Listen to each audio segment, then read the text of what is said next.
right, here I am. I'm back. Yay! So we're washing lots of different things today.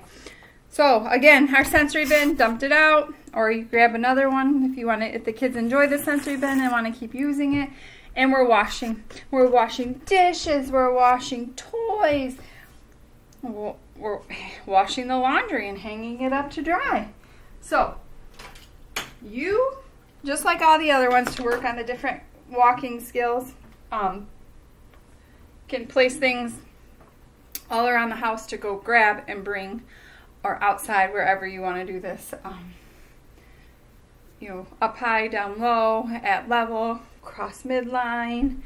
So you're crossing your midline is going to work with your gross motor that control that body, and also your fine motor, tracking it, watching it go. You know, they could just be sitting up nice and straight if they're working on that, grabbing things from one side to the other, vice versa.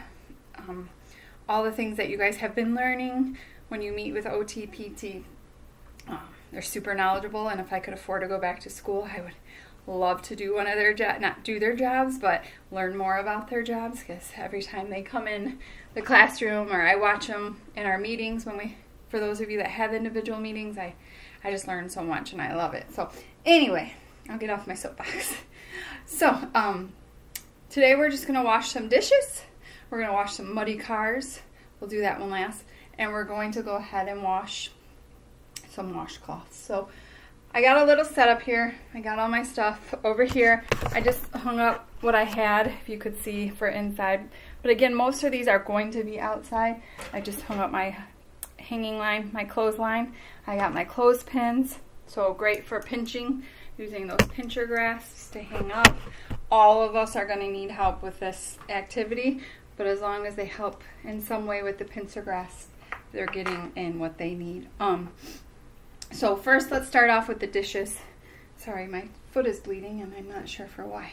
So if you want to add up the water first, I already have it in here, but you can always work on pouring. Pouring is huge in this week.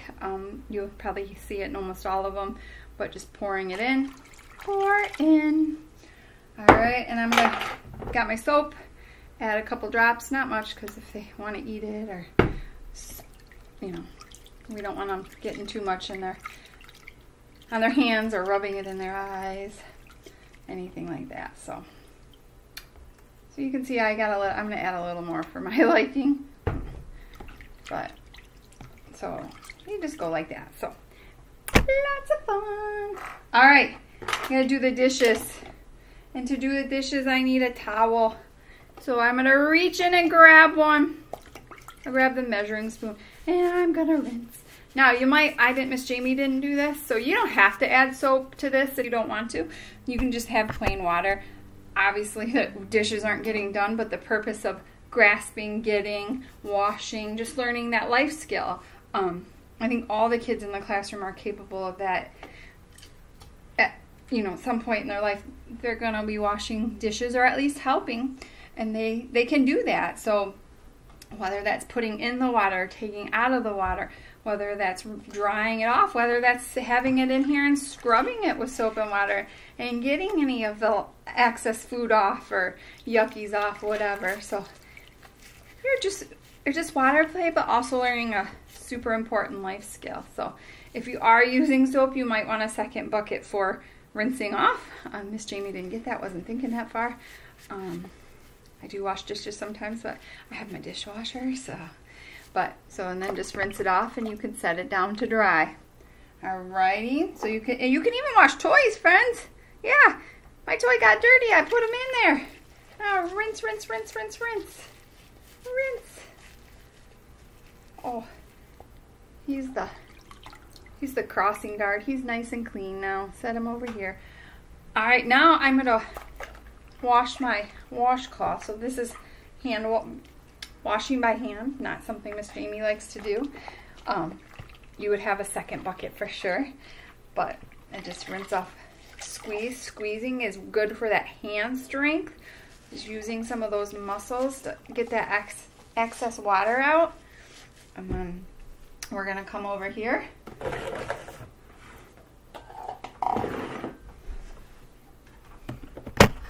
I got my clothesline. I ring it down, okay? And I have my clips. So it's gonna take 1, 2 people maybe to help. So we can, you know, someone can hang on to it and then we can clip it. Clip, 1, 2. So there, you can see, we are hanging our clothes up to dry. Some people do that, some don't anymore. But it's a good skill to learn how to do in case your dryer breaks or your washing machine breaks. So, all right, next I got cars. Who doesn't love to watch the cars go? And guess what? My cars were outside in the mud playing today. So, and if it's too hot to go outside, you can always bring the mud inside. Who doesn't love to get muddy? And it's okay to get muddy. It's good to get muddy. I want the kids to get dirty, you know it's okay. So, look at, oh my goodness, I think my car was buried in the dirt. Look at them. So guess what, guys? I'm going to put them in my bucket. And I'm going to either take my washcloth. Oh, now my bucket's super dirty. I'm going to rinse them off. Yeah. Yeah, he had to go to the car wash. Who likes to go to the car wash? Not Miss Jamie. You guys are learning so much about me. Alright, so he's washed off. He's nice and clean. So you can do that with as many cars as you want. You know what else you could do? You can, my squirt guns are over there, but you could squirt them clean. If you have the hose on outside, you could let the kids hang onto the hose with some support, because we all know how that goes. They like to get us, right? Either purposely or not, but they like to get us.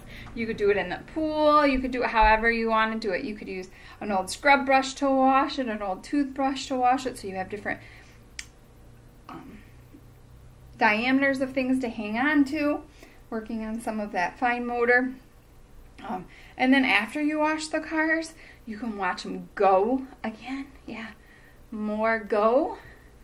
I like go. All right, and you can tell the cars to stop, or you could tell Mom and Dad you want to play with them. So lots of things you can do, and you can wash anything. So again, you can wash the babies probably before the dirt. But if you have syringes, you know, like medicine syringes, I know you guys, a lot of you probably have some. My kids have taken them all and used them as toys and don't know where they are. So, and I forgot to buy some. But a good one to help them pull it up and then push down, and they can clean toys like that. They can clean their babies like that. They could give their babies water like that. So all sorts of different things they can do. Another quick one that I have is, these are for the tub, you know, tub slippers, so they don't slip, tub treads. And they're duckies, and duckies love to be in the water and swim. A dollar store purchase again. They have frogs and all that kind of stuff. So just a gross motor activity. You can place them along the floor and kind of do like a maze or a, oh my gosh, brain fart, obstacle course around these, and have different toys maybe at each stop, at level, up high, or down below, that they have to grab and go put into the bucket. But the duckies could be a stop. So you place them around the house outside. The duckies could be a stop, and the duckies have a toy, or the duckies have an object that need to go get washed, and you could, you know, walk them, crawl them, wheel them, whatever you're working on. You could put them on the wall. Some of you've learned some wall push-ups. Some of you've learned some squats. Some of you learned just reaching for them. Maybe you're on your bolster and you are laying over and you reach for them and you come back up. Maybe you're just sitting down and you're learning to control your body a little better, your core. Maybe you're just going to reach over by the duckies. So you don't necessarily have to be moving, just working in those fine motor activities, gross motor activities that Miss Mel has been working on you guys with.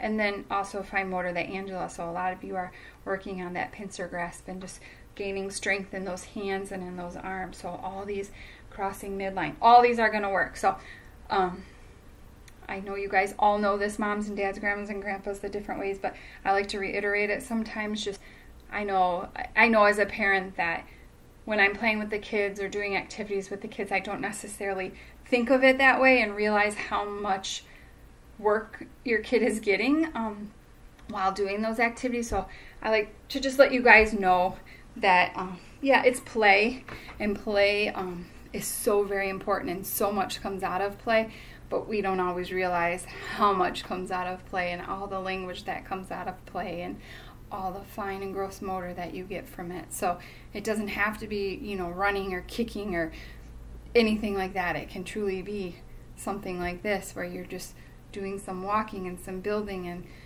some strength, and just even sitting and crossing over, reaching, grabbing, anything like that. So it is everywhere and anywhere that you are working and playing with your kids.